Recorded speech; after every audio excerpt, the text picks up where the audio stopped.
have been told on many occasions that before our souls are born, we choose the life we will lead, and that our purpose is already mapped in the heavens amongst the stars. Before I was born, the life that carried me in her womb was the most tortured soul I've ever known. Perhaps that is why I chose her. People ask me all the time how I survived. I don't ever know how to answer that quite truthfully. I just know that my soul was well equipped with infinite love for her. I had will and fire in my belly at all times, with flames of unyielding determination to help her survive. In the world of adult language, they called it role reversal.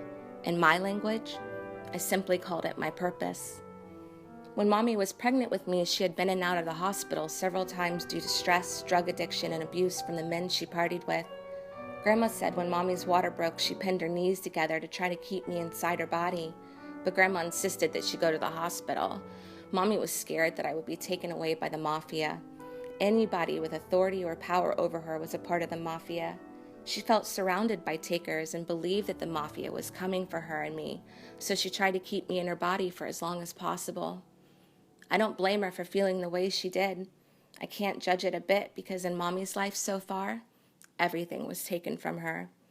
Nonetheless, I was born on May 19th, 1981, a Taurus from the day I arrived. I was born at Wusthof Hospital in the lobby on a metal chair as Michelle Eden Brown at 6:20 in the morning. I was a white crack baby, but completely blue with my umbilical cord wrapped around my neck. It was not until they tried to take me away from her that I turned pink and screamed from the separation. My birth was proof of my will and fight and of my bond and purpose with Mommy. Mommy was diagnosed with paranoid schizophrenia the year I was born. Her mental illness and untreated trauma created news segments, the kind of news that makes you flip the channel because it's too horrible to believe, too overwhelming to process. That was the problem, however. Everyone started tuning her out, calling her crazy, instead of looking deeper. Mommy's behavior did not have a picture to go by, which was one of the biggest problems of all. Mommy was pretty. Her beauty confused everyone, including those closest to her. For some reason, no one could believe that someone pretty could have anything that ugly about them. As a human, I am not so sure I would have chosen this life. As a soul, I completely understand. I chose her, and she chose me. Our story was meant to be told to raise awareness, bring understanding, and open the door for healing. I had fear and confusion over Mommy just like everyone else did, but I didn't understand the lack of compassion and care.